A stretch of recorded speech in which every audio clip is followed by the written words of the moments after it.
In today's episode of the Photo Nerds podcast, we talk about making money on YouTube, paparazzis versus photojournalists, and we remember the importance of photographers on D-Day. Welcome to this week's podcast. All three of us are back. We're back together. The three of us. Yeah. I'm Paul. Somebody commented that they knew who you were and who you were, and they said, who's the other guy? Oh, really? Yeah. Well, there's no point introducing us because No, everybody knows who we are. Just remind us again who are Paul you? G. Johnson. Paul G. Why, If I had an ego, I'd be upset. Is it damaged? It's damaged me. why do you mention the G in it? I don't know, because I always have done, ever since being a kid. My dad, God rest him, used to always sign his name, Michael L. Johnson. And so I just followed him. I mean, I've been doing it since I was signing my own Where name. does the Sartori come from? Sartori comes from the fact that despite appearances, I'm very spiritual. So I do a lot of reading around Buddhism and stuff like that because it relaxes me, and that's the reason I take photos. Yeah, it's meditative for me. Do you meditate? Meditation, now we could talk a whole podcast through, but meditation... Yeah, but let's not. No, meditation, people just don't understand really what meditation is, and all it is observing your thoughts and letting your mind go quiet. I spend a lot of time doing that. Breathing as well, isn't it? Breathing, all you're doing, concentrate on your breathing, because then you can't think about anything else. It's amazing the difference it makes. What breathing? Yes, being aware of your breathing can make such a massive difference. It was something I often came up against when I was in the police, because people get they start hyperventilating when they're agitated, right? And they literally can't stop. So they're just, this hyperventilation keeps going, and you literally have to. That's part of what talking them down is. Right. You're talking them down and telling them to calm down, take a deep breath. You say it to kids as well, don't you? When your kids like doing the same thing, and they just take a deep breath, and it makes a massive difference. Take a few deep breaths. Is it 7 seconds or something? I think that's the magic number. If you can inhale for 7 seconds, and then exhale for 7 seconds, the longer you can do it for, basically, the better it is. Yeah, I mean, from a breathing point of view, I don't really do Just breathing meditation. It's all right, the boss is here. Come on, you probably boss. can't see this on camera, but this is the wife trying to walk through the studio without interrupting us filming. And I just try just not walk to through. You can't. What we were swimming for? People like it when the parcels come. Yeah, they like the interruptions. We'll hear the buzzer, Paula. Yeah. All right, okay. Awesome. Open it, please. You're expecting some fan mail? Apparently so, yeah. Fan mail Yeah, every day, don't you? Sacks of it. I mean, don't you? Because no one knows who you are. Nobody knows who I am. No, that's my own fault, though. Because to be fair, I did try and put a vlog out on Saturday, and we mentioned it, didn't I? Or I mentioned it to you off camera. FCPX was playing Silly Beggars. And from 9 o'clock in the morning till 9 o'clock in the evening, trying to upload it, and it kept hanging at 50%. So that's the reason I didn't get a vlog out, but it will go out this Saturday. Yeah, but staying with your name sounds very American. No, we're not moving away from it, just to make sure everybody knows exactly who you are. Yeah. Just for the one comment that you've received, you think now nobody loves you. No, I don't It's care. just us two that don't love you. We can have a group hug if you want. Yeah. But it sounds very American. Paul G. Johnson. Yeah, I know, doesn't it? So mine would be Gary A. Gough. That just doesn't come round at all, does it? Well, no one can say my surname, which is why I kind of... No, I still can't pronounce it. Can you pronounce it for me? Carnage. Carnage. It's exactly as it reads, apart from the CZ. Make a ch sound, like the Czech Republic. So it's nothing like it reads then? I've never been good with names because I in my head, you're still Karantz. I mean, it's completely wrong, isn't it? Car Crash was a popular one when I was younger. Like Adam Car Crash. Yeah. What's your middle letter? J. So say it. Adam Joseph Carnage. No. Check with a J. Adam J. Carnage. So that doesn't roll off the tongue, does it? No. Carnage is better than Karantz, though. You look more like a Carnage. But talking about looks, have we not got an elephant in the room here? Oh, we certainly Are we not have. going to mention it? Yeah, I didn't actually realise. I didn't notice it at first this morning. I know. That must be because you look into my eyes, Gary. Look into my You know what I said too? Obviously, everybody will tell that Adam's shaved his beard off. But I said to him, what it really does is it really promotes his eyes, because that's what I noticed when you had that picture of Charlie Waite on your Insta feed. Yeah. Saw your eyes. It also promotes my chin. I don't think it does. Second chin. You know, I don't think it does, because I think when you look at your beard first. Yeah, and then the rest. I've been filming myself for quite a while now. So to reduce the chin, you just need to kind of sit back, lean forward, put chin down, and then it's just Sit back, lean forward, chin down. I can't lean forward enough. By the way, this is going to come across really well on a podcast, isn't it? I'm going to sit there. I don't know. Yeah. I mean, on all my videos that I shoot from my office, I'll sort of lean into the camera, so it just stretches you out a little bit. Oh yeah. Do you ever play that damn guitar? Yes, I play the damn guitar. Yeah. I played it on a video. Oh yeah. I mean, it's fine that you're not watching all my stuff. Well, not all of it. No. I've never. Have you seen it? What? Him You're playing just the going to say guitar. yes now. I've seen him without his beard. So look at that. I played In one of his early ones. I played a bit on one of the videos, didn't say what it was, and then I had one person who recognised what it was because it was a song by the Smashing Pumpkins, which is right. sort of a band from the Yeah. 90s. I've just got that theme tune from Deliverance in my head. You know, the banjo tune. Don't know why. What, Have you never seen the film? No. You want to watch it, it's your type of film. Okay. That's all I'm going to say. Do you want me to? Shall I bring the guitar next time? Yeah, I Bring think it. you Play it, should. play it. Yeah, play it. Yeah. It'll disturb some of your business neighbours, but No, that's fine. That's fine. Could we? I can't sing, but it'd be nice to sing along. You can't Two. sing. Well, who can really? Well, you're you not can do everything you're else. not in a choir. No. You've got the Welsh booming voice. You're the for only, it. you're the only Welshman I know that can't sing. Yeah. Can you not bang out some like Callan Lan or something? I can sing. I'm pretty good at Tom Jones and stuff like that. I can sing myself in my own head. I can sing. It sounds good. Yeah. To me, it sounds brilliant. Are you going to sing for us? But apparently, to other people, it doesn't come across quite as I don't know. It's really, tonal. in all seriousness, it's really frustrating, though, isn't it? When you can hear it in your head and when you sing, it just doesn't come out. Well, it's also funny. Like if you do karaoke ever, I mean, I'm not a massive fan of karaoke. I fancy myself as a little bit of a singer, but I don't particularly like doing karaoke because there's only two ways to be successful at karaoke: is to be absolutely terrible or absolutely brilliant. Otherwise, it's garbage. I think. Whereas I think I'd probably fall somewhere in the middle. So we did it recently. I went to a New Year's party and we did some karaoke, and me and my mate did a song together and we're banging it out and people were loving it. They were absolutely loving it, like because I was doing some like big notes and stuff, and they were like, "Oh my god, Adam!" But then the thing is, everybody was drunk, so it was just this sort of mood of the moment. And then I heard a bit that someone had filmed. I thought, "Oh my god, it sounded much better in my head." Like on the night when I watched it the next day when I was sober, it was just like that moment isn't what I remember it to be. Yeah. I went to a karaoke do when was it uni. Near Huddersfield University, and they had a competition for the best and the worst karaoke singer. I was the second one on, and about 30 seconds into the song, they stopped the music and threw me the T-shirt for the worst karaoke singer. That works though, karaoke. Being Absolutely. terrible works It at does. karaoke. Yeah, absolutely. Yeah. I sometimes like to see, or I prefer to see somebody who just can't sing, especially if they think they can. Yeah. I find that really. That's the absolute Really basis of hard to X believe. Factor, though, isn't it? Yeah. The TV show. Like Yeah. the terrible ones are funny, and, Yeah. and the good ones are good to watch. But Yeah. the ones in the middle, you don't care about. It's Yeah. interesting that because that's maybe why people watch my vlogs. Yeah. Somebody who's a photographer who thinks he's good. If we were to look you up on YouTube, what name is it again? Paul G. Johnson. Paul G. Johnson. Yeah, Okay. same for me. Is that preferable than being the grey man in the middle, though? The great man in the middle. Well, I don't mind what you call me as long as it's You're rude. definitely not that. So I'm going to ask you a question, Adam. You've been missing, haven't you, for the last two have. podcasts? Where have you been? I have been a few places, actually, but mostly the reason I wasn't here was because I was in Finland. We thought it was to do with Loop Deck, was it? It was, yeah. Yeah. I was doing some work with them in Helsinki, and they very kindly funded an extra trip up to Lapland. So I hired a motorhome and made my way up to Lapland. And, Did they pay for your motorhome for you? Yeah. Oh, that's brilliant. And then managed to sort of pop over the border to Norway as well, which was great. And the motorhome, was it a motorhome or a camper van?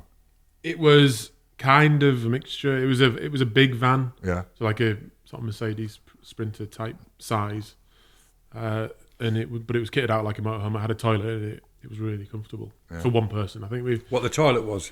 didn't use the toilet. Oh, okay. I didn't use the toilet because No solids rule. Yeah, well, I didn't want to have to. Yeah, it was because it was hired. You've got to clean it all out yourself, and I couldn't be bothered doing any of that. So I didn't bother using any gas. So I was just sitting in my sleeping bag, and because you had to pay €50 or something for some linen, for bed linen. Right. Really? It was like an extra €50. Yeah. So that I'll bring a sleeping bag. Yeah, sleeping bag. And I saw a picture of you on, I don't know whether it was Instagram or what, and you were getting your hair and makeup done. I did. What was that for? Apparently, I was the talent of the day in Helsinki. Well, yeah. So I was filming a tutorial. Why did I sound that was really hard to believe. Yeah. We were filming a tutorial that it's going to go out on their website about using the loop deck and how I feel it gives you a more artistic perspective to your post processing.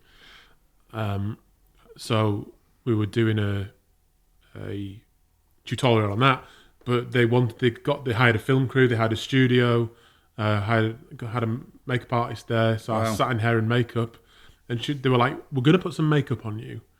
I was like, "Are you?" They're like, "Yeah, just a little bit." So I sat down in this chair it was literally like they had lights around the mirror, and she said, "I'm just going to start with some moisturiser." I might have put moisturiser on my face once in my life before. Yeah. So she sort of starts putting that and puts the makeup on, and she's like, "How's that?" And I'm like looking in the mirror, thinking, "Well, it's okay." Like it just looked like me a bit flatter, if you know what I mean. Like take a few of the blemishes out. I still had the beard at the time. So we did that. I got used to that eventually. Although every time I itched, I kept getting itchy during the filming. Yeah. So I'd itch myself. Then the next minute she'd be there, like sort of like refilling it or something. Right.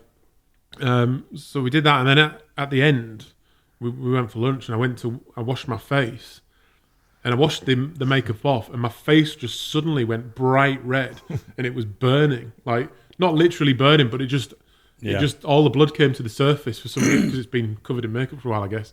The blood came right to the surface. I was like a cherry.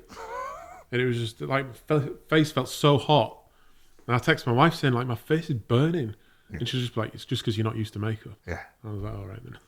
It went down, but it looked like I was like seriously embarrassed. That's what it looked like. So has it persuaded you to start wearing makeup for your vlogs? I don't think so. No, like I mean, this doesn't need makeup, does it? No, it's perfect. Like, Yeah, exactly. Say nothing.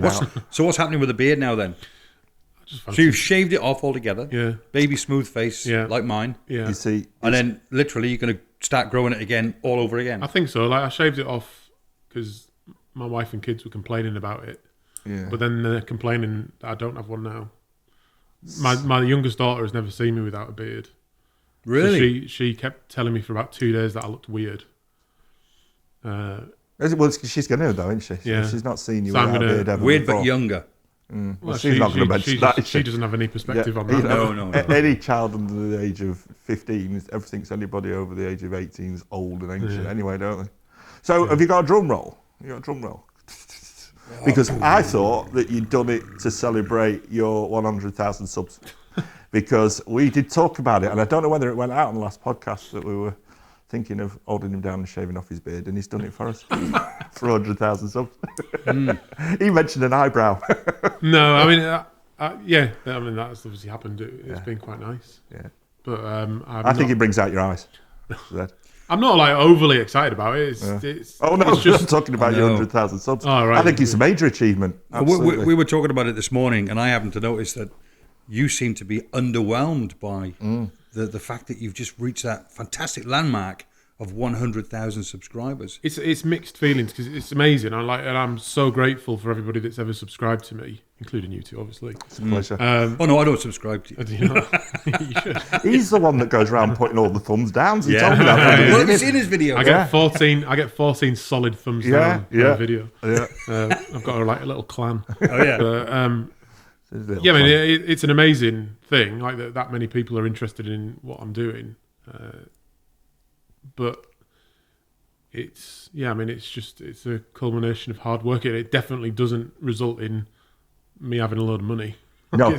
No. No, I think that's the misnomer. I mean, there are a lot of people out there, aren't there, with a lot less subs. I mean, I'm talking maybe 1,000 or 1,500 that are doing it for the love of it. Yeah. And I think that people think that when you get a few thousand subscribers that the money starts to roll in, but it really doesn't, does it? Yeah, I mean, I made a video a little while ago about, I think I called it 10 steps to becoming a professional photographer. Yeah. Now, I specifically had that word becoming because I'd achieved that at that point. Staying a professional photographer like Gary has for so long is another matter. Yeah. One of the things I said in the video, though, is that if you are considering doing it, you need to think about what your monthly requirements are in terms of cash flow. So I've got 2 kids. I've got a mortgage to pay.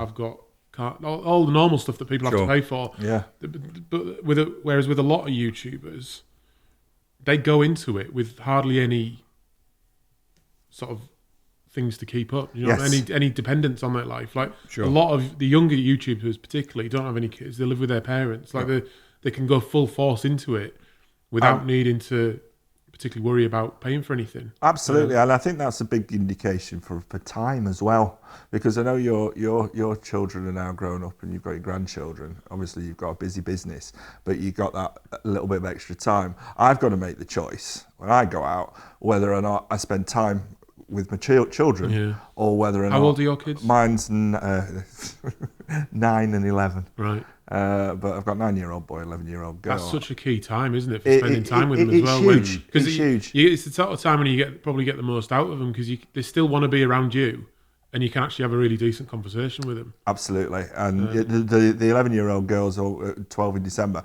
and she's already drifting to being a teenager. She ain't going to want to know you, mate. No. But I've had that time with her, I've had that special time, and I'm having that special time with my son. And the thing is when you've got kids, when you're away from them for half an hour, you miss them. But as soon as you're back, they irritate you because that's life, isn't it? But when they irritate me... We've got that on camera. Yeah, when they irritate me, I think to myself, but I'm going to miss this when it's gone. And I'm just enjoying my kids. And I think you've got relatively... We're all right. I think so. Oh, you've got younger children. Yeah. But it's going to be more and more difficult the busier that you get and to juggle family life. But you're right, there are a lot of vloggers out there that don't have kids. And it can go all over the world, and good luck to them. Because I'm not complaining. It's just it's something I've got to be mindful of, and keeping that cash flow going every single month is not easy. Like and the amount of cash I need is more significant than people without kids. Of course. Because they're expensive, aren't they? They are, unless you just put them in a box. And for me, it's almost like financial suicide doing what I'm doing because we've got massive overheads here, as you can see, because we do have a fairly sizable studio. So the minute I close the doors to go out vlogging for the day, that's massively detrimental to me. I still have to pay for this studio and the upkeep. Of course. And of course, the minute I walk out the door, that's lost revenue. And that lost revenue is not being replaced by, YouTube in any way, shape or form. No, I mean, it's minuscule. I mean, I've been doing, I know not to the level that you two have, and that's why. But if I look, I've just left the money that tots up in the Google account. And if it's hit $1,000, I'd be surprised. People often wonder how much, because when I meet people, one of the questions they often ask me is how do you make it? How do you make it as well? And the Google revenue, I'll give you a figure. For me, in April, so the 30 days in April, YouTube made me $500. Yeah. So it's about 400 quid at the moment. Which is amazing because you're 100,000 subscriber. Yeah. 100,000 subscribers. You've got 100,000 subscribers. You've got that silver play button. Yeah. And YouTube made you $500. So 400 quid, which is like doesn't even cover my childcare for the and it doesn't cover your petrol to go. Yeah, because it barely covers, if at all, your travelling expenses. Yeah. Let alone the time it takes you sat down post-processing your work, because it takes a long time. I think what's brilliant is some people get it, and either they've tried vlogging and then given it up, or they appreciate it. They say, it's not until I actually had a go that I realised how much time and effort you're putting in. And that time and effort, if you put that into a different job, so say you're working for a consultancy firm, you will be rewarded hugely for that, you know, because you mentioned that you're working 18-hour days. Sure. You work 18-hour days for Occasionally, somebody like KPMG, and you're on 150 grand a year plus a bonus. I think that people talk about that when they talk about the realistic prospect of becoming owning your own business or being an entrepreneur, is that people go into being an entrepreneur to have more control, to have more money, to potentially for things to be more convenient in terms of time. And actually, the opposite of that is usually the case. You work harder than you've ever done for less money than you would get in a similar corporate job, and you often are just I mean, it takes over your life, doesn't it? In every single way. I mean, there's two things that come to mind with that. Is number one, you get the person, let's maybe say a lorry driver or a forklift truck driver or something, who says, "I'd love to be a photographer for a living," but as long as they've got a relatively secure job, they'll go in at 9 o'clock in the morning and maybe finish at 5 o'clock at night. They don't have to think about it. Then they can enjoy the hobby that is photography. Yeah. But with your own business, whether it's a photography business or another business, you can never switch off from it. And that's something that some people sometimes that's why we're texting realise. each other at 2 o'clock in the morning, yeah. Isn't it? I'm not staying up watching TV until 2 o'clock in the morning. Well, that's right, you're working 18-hour days. But you find a lot of people who are entrepreneurs sell the business and go and get a job, you know, in B&Q. And working and they say it's such a weight off my shoulders because I come in, I put my uniform on, I come in at 9 o'clock and leave at 5. I don't have to think about it then. I mean, I've been thinking about it quite a bit recently because I similar to you, Gary, I sort of made a slight sacrifice in terms of not shooting as many weddings because I wanted to put that into the YouTube channel and into the landscape photography. And that's, I mean, it's difficult at the moment, like to keep it going because I'm not doing as many tours and workshops as I maybe could, but I want to really focus on trying to provide value to everybody. I don't want to just have those. That's always been my ethos with the channel, is to make photography as accessible to people as humanly possible. So I've been trying to still provide value to people and have good content, and for me to make a living as well. I've been giving it quite a bit of thought to. And the problem with YouTube, I think, is that we think it's free. We all know as vloggers that it's certainly not free to produce that content. No. It's also not free for the consumer of that content because Facebook and YouTube, Google, it's all built on advertising and data. So you're actually giving, as the user or a viewer, you are actually giving over quite a lot of your privacy and your information to these companies. The second that you sign up for something that says sign in with Google, bang, they've got, like, that company has got all your data or a certain portion of it. You see it, don't you, with the ads? So you know, if I Google, I don't know, Mercedes cars, and then go on the Daily Telegraph or the Guardian or whatever it is you read, all the ads are for Mercedes cars. You know, I mean, it's a model. It's a model that exists. So it's a model I'm following of creating a load of free content and then adding some advertising on top of it, and then adding a more premium product. So the problem is that the ads are necessary. Like the sponsorships that I do are necessary, because the money I get from Squarespace will, if it's for a particular video, will cover my travel expenses for that day and a few other things. But it isn't a huge amount. No. That supported me massively, and I don't think I would have survived this long without Squarespace helping me out. Sure. But I don't want to have every single video sponsored and have loads of ads on it. Like, I could put 3 ad breaks in my videos and I'd earn a lot more money. Yeah. But I don't do that because it's not good for the viewer. No. So, but there has to be a way in which there's got to be a way that it can work. Do you know what I mean? Otherwise there is no future in creators that haven't made a load of money somewhere else first. Do you know what I mean? So someone that sold a business, like the guy that you just talking about there, they sell a business for 2 million quid and they become a landscape photographer and launch a YouTube channel. Yeah, that's fine. That's cool. That person might be very good, but there's surely got to be a route for someone to come from the grassroots Sure. and have a career on YouTube. There is, and there are young kids doing it these days. And I've said to my kids, if you're ever interested, because they're addicted to YouTube, I've got far more chance of making a lot of money on YouTube through my kids, which I would never do unless they took an interest in it. Exploit them. Not exploiting. I mean, there's a lad from Sheffield, 10 million subscribers, and all it's him and his mum and his dad as a cameo, coming on every. That's going to get harder and harder and harder, though, isn't it? Of course it is. To do that, because every single child you speak to now wants to be a YouTuber. Influencer. Yeah, but I when we've always chatted in the past about people harking back to film photography and harking back to vinyl, I think you're going to see a huge backlash in the next 5 years with Facebook, with YouTube and everything else, because there's a new generation of people coming out that have had all this as normal, are seeing the sinister backstory to it, that it's gathering huge amounts of data. And I think people, the younger generation anyway, will start switching off in the droves. It's like they're now shunning places like IKEA. IKEA's made a loss for the first time ever. And they're going out and they're buying antiques, because antiques are dirt cheap because nobody's buying them anymore. Sure. I mean, one of the things I'm working on, it just launched on Sunday, is, I've made this masterclass, which I've charged £85 for up to now. That's dirt cheap. I mean, well, it is. How many videos have you done for that? It was 7 hours of content. 7 hours of content. So it's a lot cheaper than what most people have put out there. There's others that are out there for like 300 quid or something. Sure.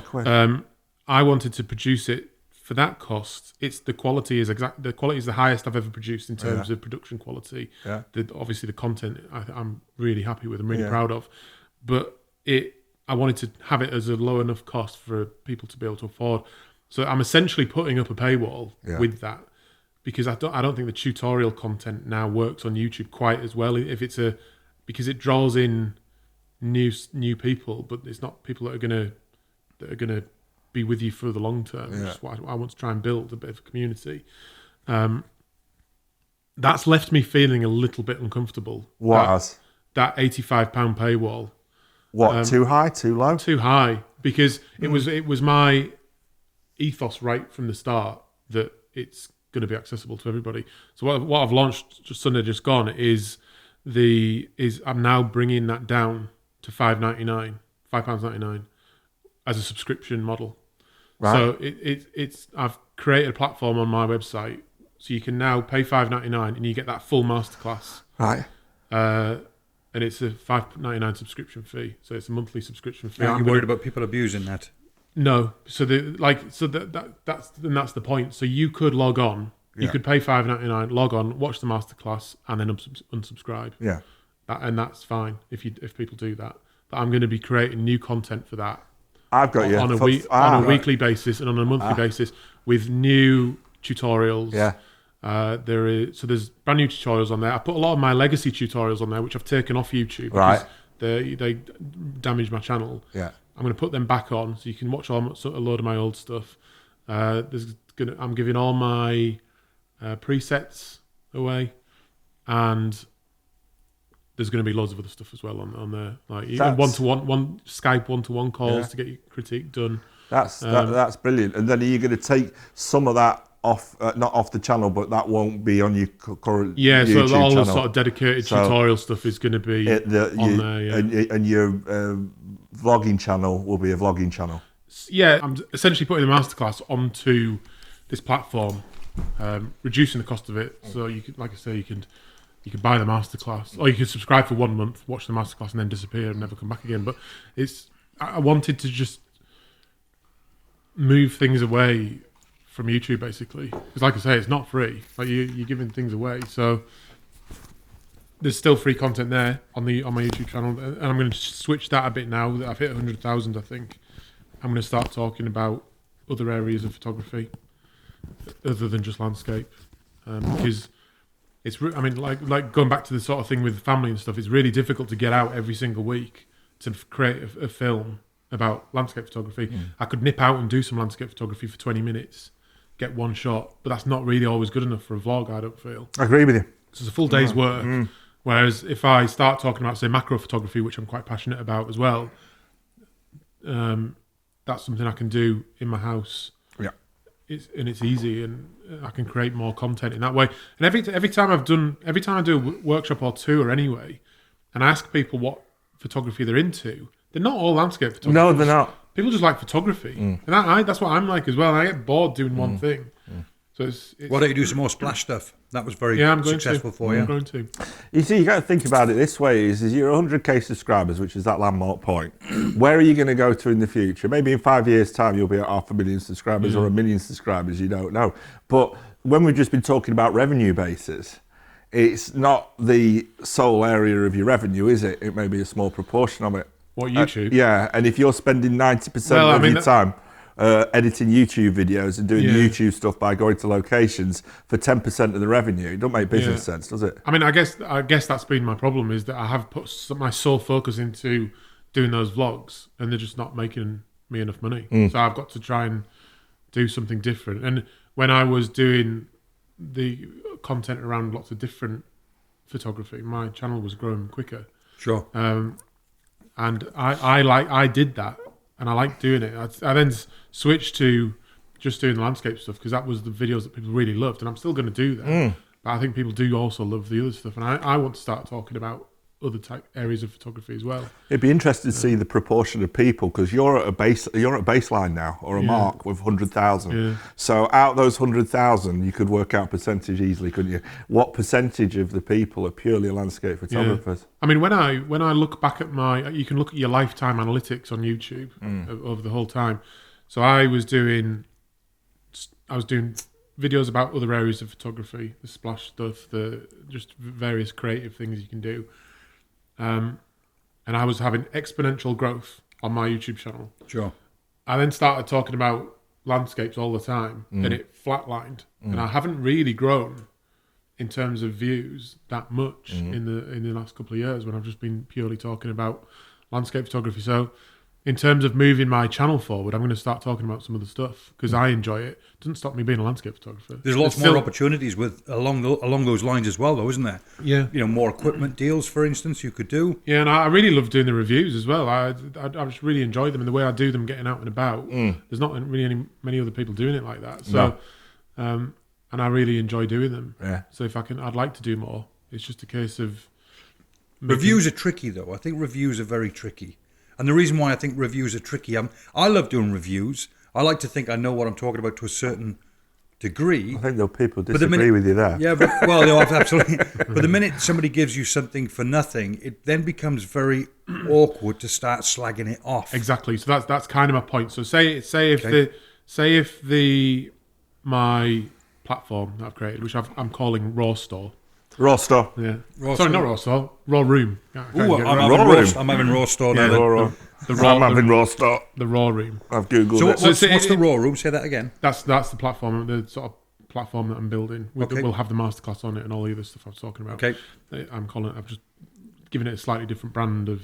Do you Raw know, Store. Because you're Raw anyway, aren't you? Yeah. Do you know the Raw T-shirt I Yep. had? It's that brand with Room. It's a Raw Room. But so what I would like is that, say if that goes well and people are paying $5.99 to stay with me, Sure. and to get some really high quality tutorial content, that gives me an income each month that I can then use that cash to buy a camera and review it. So I don't need Fujifilm to send me a camera where there's a grey area of me not particularly wanting to slag it off. Sure. If it's not great, I can use some of that revenue to actually buy the camera myself. So that review is then completely independent. A new Sony camera comes out, I can grab that, review it, sell it on, and do it that way. Because I have done that before when I've had a bit of cash in the bank. I'll buy a camera, review it, and sell it again. But you lose money on it, like just by making that new thing used. Like all I'm trying to create is a balance between, because my main priority has always been the viewer, like and giving them good quality content that's going to help them out and help them to be better photographers or whatever. That's been my ethos right from the start, and I want that to remain my ethos. So, but it's then about trying to find a balance between doing that, doing sponsored content, and what's just some way that it's going to work for me to continue to do it. Of course, because otherwise I'm not going to be able to keep doing it. No, Because the other thing is I want my business to grow. Yeah. So if I could smash out a load of tours and workshops, but that's not helping my business grow. Like, it's not. It's a long-term growth, isn't it?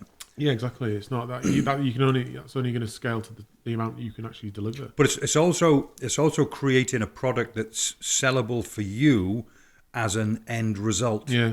If that makes sense. Yeah. Gary Gough photography can never be sold on. Problem that you've got with YouTube is inherently, as a business model, short-termism.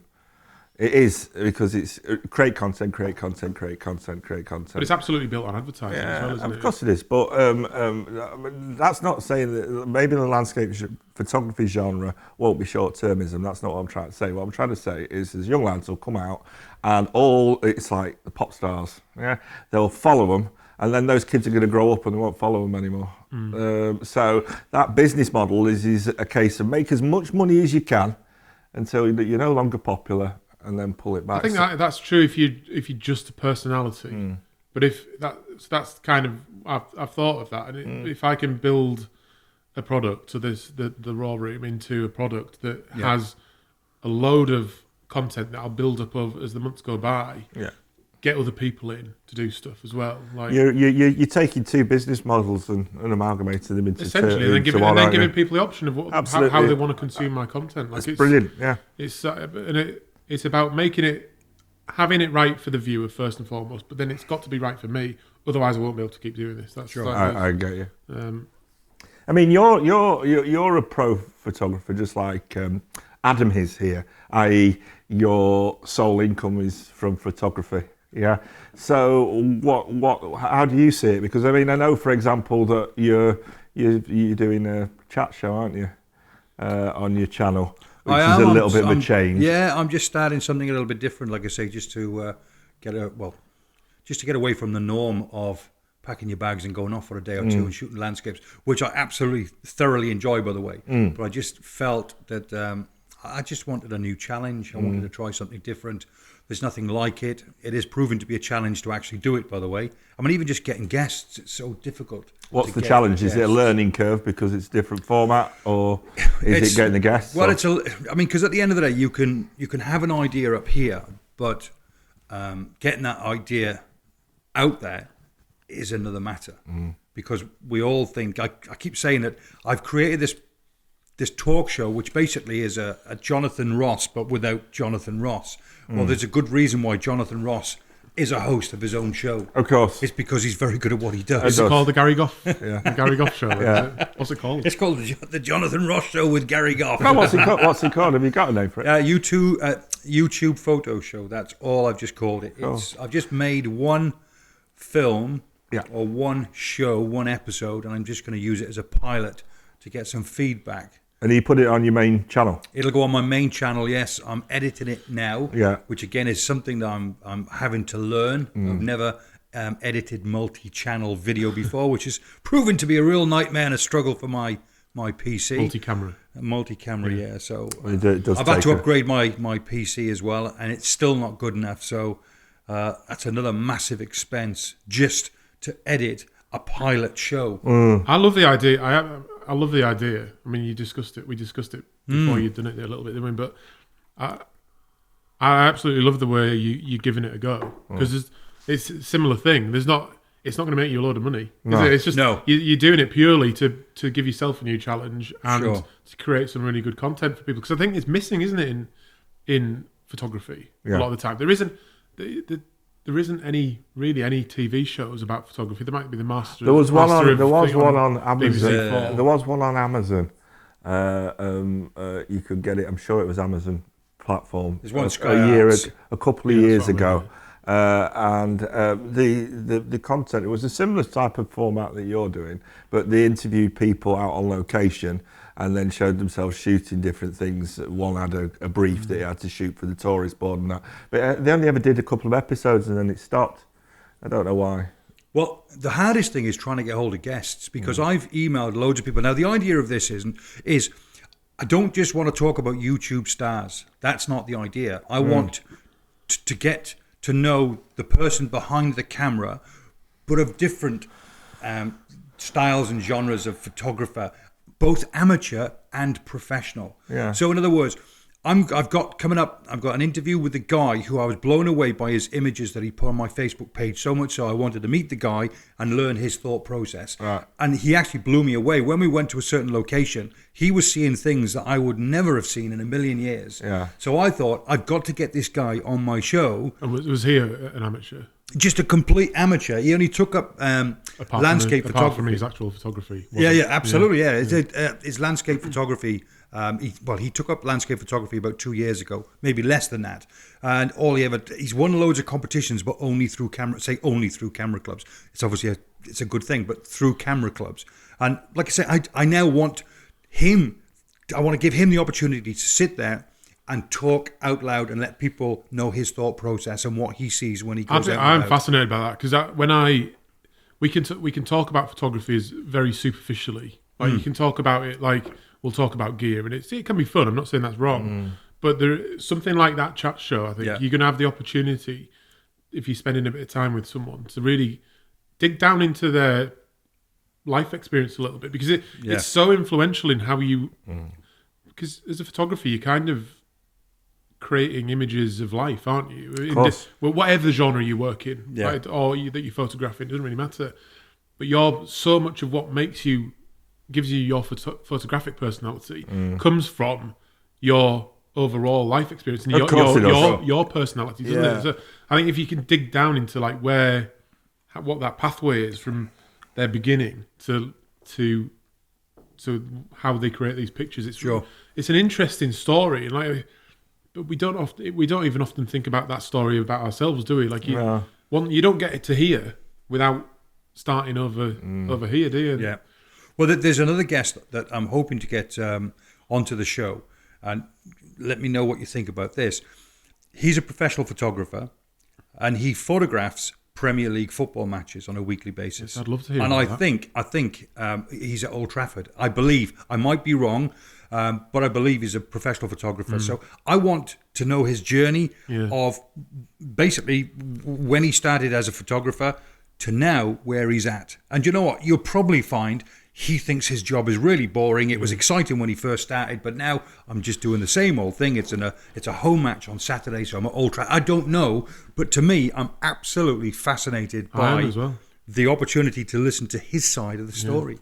I just think that would be really exciting. Yeah, he must have. He'll have loads of things to talk about, like what he's seen over the years, like big matches he's been at. Yeah. His knowledge of football. Like what I'm always interested in with those sort of sports photographers at the side of pitches is the pathway between the shutter being pressed and that image then being published has to be as small as possible, doesn't it? I'd love to know what that workflow is. Uses instant now as well. Yeah, I would love to know what that workflow is. Not go home, from the camera. then go to work, wait a week. So there's too many pictures, and a week later, it's instant. It's the now. complete opposite of landscape photography, And isn't it? it's knowing what the photo editors want, and what they're shooting. So what we would think would make a good sports action shot and what sells. It's quite similar to a paparazzi, isn't it? But just less seedy, much less seedy. Yeah.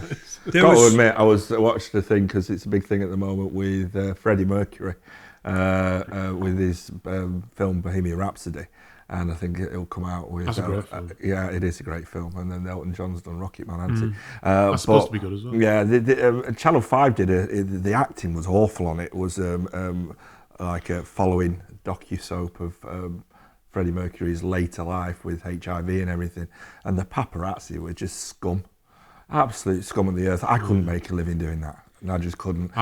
When they knew he was dying, they camped outside his house waiting for him to die so they could get a picture of the ambulance coming to pick his body up. Or the last picture of Freddie Mercury alive. Yeah. That's a tag that somebody will be happy with. Yeah. But you know, right, somebody who says, I mean, I suppose the argument would be with your photojournalists that take a picture of somebody who's burning alive, and that's wrong. That for me is a completely different type of photography, isn't it? Yeah. That is your picture, you're capturing life. But to stand outside somebody's house for financial gain to see him coming out in a body bag, sorry. Sure. And the stuff that happened with Princess Diana as well. And you know, you like to please people. Yeah, but they're not photographers. They're business people. They know Yeah, that if they get a picture, even if it's on their phone, if it's tagged as the last picture of Freddie Mercury alive, for instance, then that picture will go around the world. Of course, they are not bothered about the art of photography. No, not at all. No. Well, I mean, there are famous photographers. One of them may be classed as a photojournalist who took pictures. You know, when Robert Kennedy was shot dead in the hotel kitchen, he was the only person that didn't go to the aid of Robert Kennedy. All the other photographers put their camera down, and he took pictures. And he says, and that's. And he was he criticised for that? Not really, because he's a huge influencer. But what else is he going to do? To be fair, like, as someone that's been at the scene of some pretty horrendous stuff, like it's what say if you've got 10 people, and you've got 5 people taking care of things. Yeah. If you then get a 6th person taking photographs, that's better than not taking photographs. Of course. But so often that person gets criticised. Yeah. If you're the only person there and you decide to take pictures instead of helping someone not die. No, you see, I'm saying of course. It's really hard for me because it's not about pleasing people who are listening here for me. It's about what's going on in my head. So your paparazzi, I don't care if people are watching our paparazzi. I find it abhorrent. No, they're pretty scummy. But then we've got a grey area there with that lad who took a picture of Robert Kennedy being shot and dying because I mentioned the girl who, not the girl, but there is a famous picture of a girl running down. Vietnam. Vietnam. I'm sure he did put his camera down afterwards and help him, but I don't know. It just doesn't sit well with me. But I've seen a documentary. She's still alive, you know. I know she is. Yeah, she's still alive. Yeah. Photojournalism. I can get my head around this because you are recording. Yeah. After I think the Americans dropped napalm bombs. Yeah. Then there was a famous picture on the news of a naked girl. She must have been 7 or 8, running towards the camera, obviously crying, and all her body was charred and burnt, quite bad. And it's one of those pictures that's obviously stuck in my head forever. And, I don't know what to say about it, actually, but she's still alive now. And the fact is, you can look back at that and there's a story attached to that. There is a backstory attached to that. And it needed recording because it showed the horrors of war. Yeah. And even though the girl was naked in the picture, it was iconic of its time. Yeah. It really was. Talking on that subject of historical photography, like it's the 6th of June today, isn't it? It's the D-Day landing. D-Day. I was watching the One Show last night, which were doing a terrible TV program, but they're talking about the D-Day celebrations. They had something going on last night, and the presenting of the show was just like mind-blowingly bad. Really? And where they're showing all this like fake enthusiasm for this thing when they clearly had no knowledge of it. They didn't have a clue. I got like do you remember Band of Brothers? When that TV show came out, we're going back quite a few years now. 15 years ago, I think. Yeah, I mean, I got obsessed with D-Day and read loads of stuff about it. One thing that I did get from the One Show last night is that they've released this book. The Imperial War Museum have curated a load of images from D-Day and they've figured out where they came from and put them into this photo book, which I've bought. It should be getting delivered today, hopefully, but it just looks like there's these amazing images of D-Day from obviously a photojournalist that was there, but they were soldiers, weren't they? Yeah, of course. They were there in the middle of the action, taking photographs, literally going onto the beaches, storming those beaches with the rest of the invasion. Yeah, without a gun. With a camera. Yeah, like, that was their job. And their job was to take pictures of it. And isn't that amazing? All that time ago, with the thought of invading France to get rid of the Germans out of there, someone's thinking about we need to document this. And they were right, weren't they? What was fascinating for me is watching that real stuff, the documentary style stuff that was done back in the day, and then watching people like Spielberg Saving Private Ryan. Yeah, well, I was listening to a podcast recently. They said it was a guy from some special forces or something, and he was saying that the opening scene of Saving Private Ryan is one of the most realistic depictions of a gun battle that he's ever seen. It shows it because my lad's mad into army at the moment, and he's young. He's too young to watch Saving Private Ryan, but he badgered me, so he watched it, and it shocked him. But Spielberg's very good at getting you in on the action. I mean, Saving Private Ryan is one of those films that's hard to watch. So is Schindler's List, because it really does put you in there as that almost that first person perspective. That's my favourite film of all time. That, by the way, Saving Private Ryan. Yeah. That's what I mean. They took that a step further with Band of Brothers, though, didn't they? They did. And I read the book afterwards, and the TV series didn't exactly match the book. I bought the DVD box set. Yeah, I did. It was Band one of of the Brothers. first ever DVD box sets I owned, I think. Is that in that metal? It's like a metal case. But what's amazing is I think back to D-Day and these lads. Were you there? No. I think I think back from old are what you? we see. Yeah, I'm not that old. Is these kids were 18 or 19 years old. That's why they're still alive now, isn't it? I know, but the absolute out and out bravery of those young kids and the sacrifice that not just them but everybody made, and both in the First World War and the Second World War and the subsequent wars. Just the Falklands War, for example. I think there's fascinating, and we owe them a big debt. I mean, I can't, I'm not comparing it to anything like that, but there's a couple of times when I've been in dangerous situations, and from my ex-life, but I've run into dangerous situations with no thought for my own safety whatsoever because my mates are in there. That's all it is. Like, it's like if you two were in trouble, unlucky. I'm not thinking about my own safety. No. I just want to be with, like, help my mates out. I know that feeling because I've been there. built. I've been there in nightclubs when things have kicked off with my friends, and other people are running the other way, and I just go into autopilot and try and help. I think people that's out. a lot of what makes the camaraderie in the. But that's what I think the Army and the Air Force and the Navy try and instill in them, particularly people like the paras and stuff like that. Is that camaraderie, isn't it? First, second, and third. I went to the pictures to actually watch this. Have you seen the? I just had to Google it. Peter Jackson's "They Shall Not Grow Old." Have you seen that? Where Peter Jackson took all the old black and white film footage. Yes, I have seen it. It's brilliant, isn't it? As in Lord of the Rings, Peter. It's Jackson, yes. First World War, isn't it? Absolutely. Yeah. All that old footage, and where he said by his own admission, everybody, they're not real people, they're cartoon people because the way they move and it's all black and white, it's just all a nonsense. But they are real people. Yeah. And so when they slowed the footage down to normal 25 frames per second to full HD and so on and so forth. Did they clean it up and stuff? Then clean them all up digitally and colorised them all. Really? But then also they got professional lip sync people in, and then they overdubbed what they were actually saying. So these guys were quite literally just Jack the Lads. Where can I see that? It's on. You'll be able to get it on. But it's absolutely. But I went to the pictures to see it. Did you? Yeah, but it's all over YouTube and everything. Yeah, YouTube and everywhere. But it's brilliant because it humanises it. Absolutely fantastic.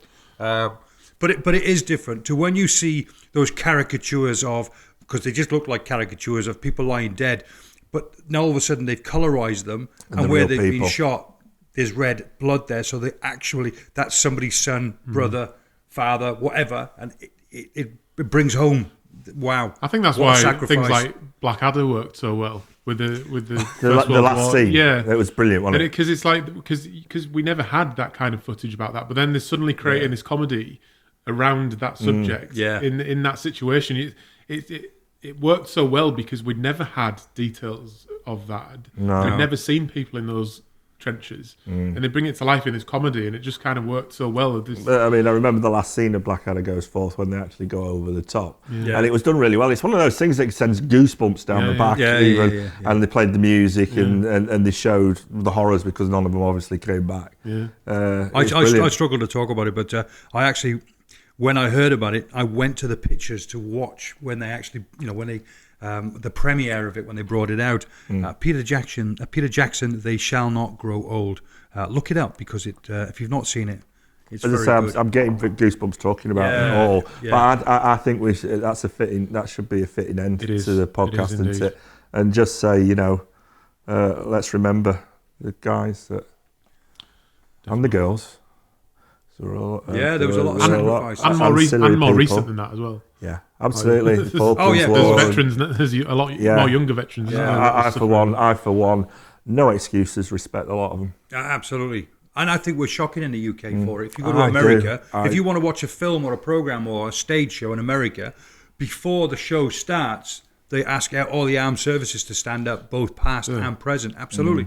And they'll play the national anthem. And they'll even say if we've got any members of the armed forces from other countries. So I'm ex-armed forces, and I sat down glued to my chair because I'm embarrassed to stand up, because we wouldn't do that in the UK, but in America they do, and I think that's absolutely Maybe we fantastic. could look at doing. We could look at doing something to get some ex-forces people doing some landscape photography. I'm doing one coming up. I'll talk about it on the next I've- podcast. Yeah, Look forward to it. I don't really want to say much more because I think we should end it and just think, respecting the fact of what they did. Good stuff. Okay. Brilliant. All right. Okay, thanks for watching, listening. Any comments, leave them below, and any questions. Thanks. Thanks. Cheers. See you.